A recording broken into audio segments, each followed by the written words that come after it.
Дивіться у цьому випуску. Голова Меджлісу хоче поїхати до Криму.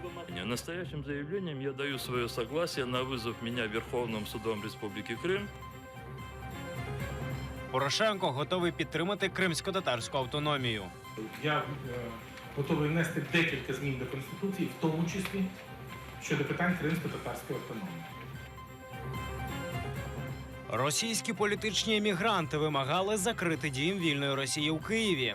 Мы заявляем о том, что не имеем никакого отношения к этому дому. Доброго вечора. Час новин на телеканалі АТР, 15 травня, 1173-й день анексії Криму. Студія Скандер Меметов. Рефат Чубаров готов бути свідком у справі Ахтема Чийгоза. Голова Меджлісу має намір приїхати до окупаційного Верховного суду Криму. Він передасть свою згоду на свідчення адвокату Ніколаю Полозову. 5 липня 2014-го окупаційна влада Криму оголосила Чубарову заборону на 5 років відвідувати півострів. А 29 травня 2015-го окупаційна прокуратура Криму розпочала кримінальне провадження проти Рефата Чубарова. За російським законодавством в нього, як у свідка, є імунітет від будь-якої форми переслідування. Адвокату Полозову Николаю Николаевичу, место Москва и так далее. Заявление. Настоящим заявлением я даю свое согласие на вызов меня Верховным судом Республики Крым, в производстве которого находится уголовное дело в отношении Чийгоза Ахтема Зейтулаевича, обвиняемого в совершении преступления, предусмотренного частью 1 статьей 212 Уголовного кодекса Российской Федерации в качестве свидетеля защиты в порядке, предусмотренном статьей 456 Уголовно-процессуального кодекса Российской Федерации.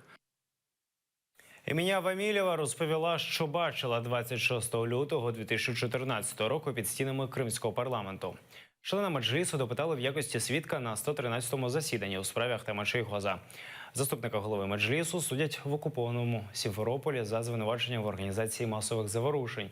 26 лютого 2014 року біля будівлі Верховної Ради Криму. Вже більше 2 років Чийгоз знаходиться у СІЗО.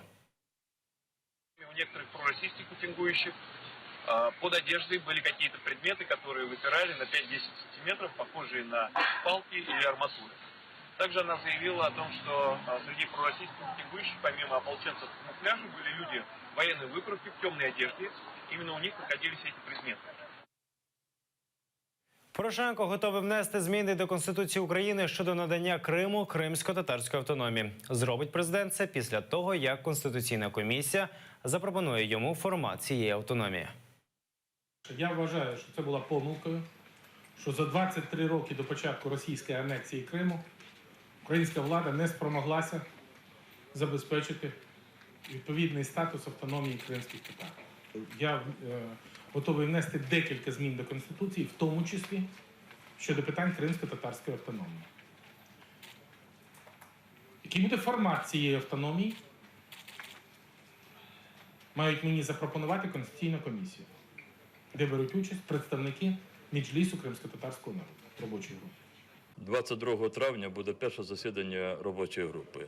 Я член цієї робочої групи. Буду просити колег, щоб якомога швидше, я буду просити їх, щоб ми попрацювали все літо, щоб ми щільно працювали і щоб на сесії восені цього року Верховна Рада вже отримала запропоновані вже Конституційною комісією доповнення, зміни до Конституції України щодо Криму. Думаю, що це має бути зроблено найближчим часом. Затримка не за президентом. Президент запропонований варіант готовий внести. Надзвичайно важливо знайти 300 голосів в залі для цього. І отут нам треба всім попрацювати. Про те, що Україна має внести зміни у 10-й розділ Конституції України щодо надання права кримським татарам на самовизначення, Петро Порошенко вперше заявив торік у липні. Хто вбив Павла? Журналісти у футболках з таким написом прийшли на зустріч із президентом. Минулого тижня українські журналісти презентували фільм розслідування про вбивство журналіста Павла Шеремета, де знайшли свідка, причетного до Служби безпеки України. Що про це думає президент, знає Віктор Пономарьов. Аби прискорити розслідування вбивства Павла Шеремета, 10 українських журналістів, вдягнені в однакові футболки, прийшли на прес-конференцію Петра Порошенка. І те розслідування, яке зробили мої колеги з громадського, Дмитро Гнап, Аня Бабінець, Влад Лавров, воно ж показує, що поки що поліція не надто ретельно шукає відповіді на це питання. І ми хотіли президенту, який обіцяв, коли це сталося, коли вбили Шеремета, обіцяв, що візьме під свій контроль цю справу. І ми хотіли йому нагадати, що бажано якось більш активно брати під контроль. Я бачу футболки, хто вбив Павла. На жаль, я чекав більш кращого результату. І не задоволений, що досі у нас немає вбивці, він не притягнутий до відповідальності. Минулого тижня журналісти громадського презентували власне розслідування вбивства Шеремета. В ньому вказали на свідка, якого поліція не знайшла. Дізналися, що він має відношення до СБУ. Якщо ви маєте будь-яку інформацію, що слідство ведеться не так і не туди, я запрошую вас, ми з вами дуже добре знайомі, ще по Форбсу. Запрошую до себе. Прохання, скажіть, де ви бачите мою допомогу. Що якщо ви маєте ту чи іншу версію, яка не знаходить дослідження в рамках об'єднаної групи, ви можете до мене звернутися для того, щоб ми захистили вашу позицію всередині слідчої групи. Ніхто до мене не звертався. Один із авторів фільму «Хто вбив Павла» Дмитро Гнап повідомив, що журналісти з президентом планують зустрітися цього тижня. Тому що позитив є хоча б в тому, що ми домовилися з президентом, він пообіцяв, і з його речником про те, що через якийсь час обов'язково президент і керівники слідчої групи правоохоронних органів зберуться, зустрінуться в такому ось форматі разом з нами, журналістами, для того, щоб обговорити всі проблемні питання розслідування загибелі нашого колеги Павла Шеремета. Через тиждень вже начебто має відбутися ця зустріч. Керівник Служби безпеки України спростував причетність цього чоловіка до його відомства. Він до служби не мав жодного відношення з 2014 року. Я відповідаю своєю головою. Це ж неможливо буде приховати, якщо піде от розслідування далі і будуть докази того, що ця людина була під глибоким прикриттям яким-небудь чи ще чимось і працювала там в інтересах Служби безпеки. Ні, він не працював в інтересах Служби безпеки. Ні, як? Ні. Ні. Ми готові надати максимальне сприяння в розслідуванні, в об'єктивному розгляді цієї версії, однозначно. Екс-співробітника СБУ, який фігурує у розслідуванні журналістів, сьогодні мають допитати. Віктор Пономарьов, Едем Сайдалієв, Заман, АТР. Російські політичні мігранти вимагали закрити Дім вільної Росії у Києві. Вони провели мітинг, під час якого заявили, що ця організація не представляє їхніх інтересів і такої установи не має бути в Україні. Ці люди вимагають закриття Дому вільної Росії у Києві. Эти вот люди, которые агитировали за участие в выборах на оккупированной территории Украины, сейчас эти люди открыли вот это вот заведение. Юрій Мельничук, політичний біженець з Росії, вже 2 роки живе в Києві. С этической точки зрения сейчас идет война. Каждую минуту льется кровь, убивают людей. Они какой-то дом какой-то России. Россия – это страна-убийца, страна-террорист, страна-агрессор. Это знают во всем мире сегодня. По моему личному убеждению, также по мнению некоторых таких моих товарищей, которые тоже эмигрировали из России, политические мигранты, что это псевдопроект, который, может быть, к этому могут быть причастны российские спецслужбы. Дом свободной России в Киеве не имеет никакого отношения ни к каким органам государственной власти Российской Федерации.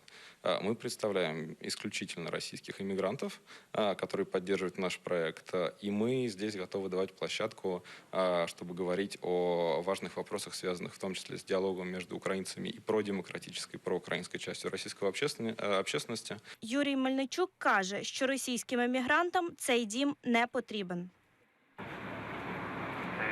Мы политические мигранты, политические беженцы, у которых в кармане карманах есть именно паспорта о том, что мы, удостоверение о том, что именно беженцы.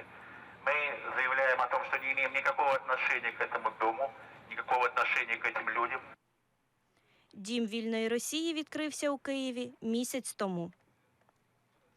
Оксана Гуцул, Іслям Пінка, Заман, АТР. Парад страусів влаштували під Верховною Радою. У Києві активісти у рожево-чорних костюмах протестували проти затягування оновлення складу Центральної виборчої комісії. Учасники акції порівняли політиків із страусами, що ховають голови у пісок.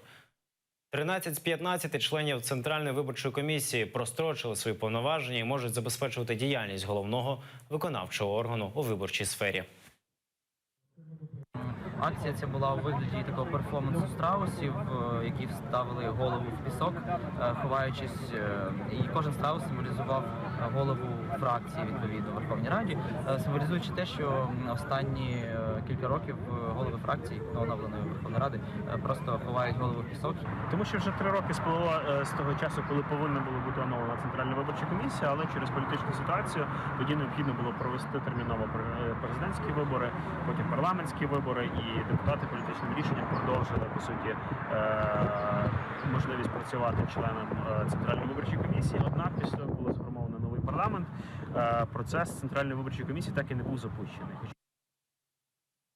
Суд відпустив під особисте зобов'язання чоловіка, який оголив сідниці на Євробаченні. Дніпровський районний суд Києва зобов'язав Віталія Сидюка прибувати до суду і слідчого за викликом та здати закордонні паспорти. У разі, якщо Сидюк порушить умови запобіжного заходу, суд пообіцяв оштрафувати його. Віталій Сидюк 13 травня, в день фіналу Євробачення 2017, вибіг на сцену та спустив брюки під час виступу минулорічної переможниці Джамали. Це певний акт власної творчості, епатажний вчинок. Це особисто, власне, привернути увагу до своєї особи. Дана стаття за частиною 1 не передбачає позбавлення волі, таку міру покарання. Якщо ж не передбачає позбавлення волі, тому ми не вправі, згідно положень КПК, звертатись саме з домашнім арештом або триманням під вартою до підозрюваного.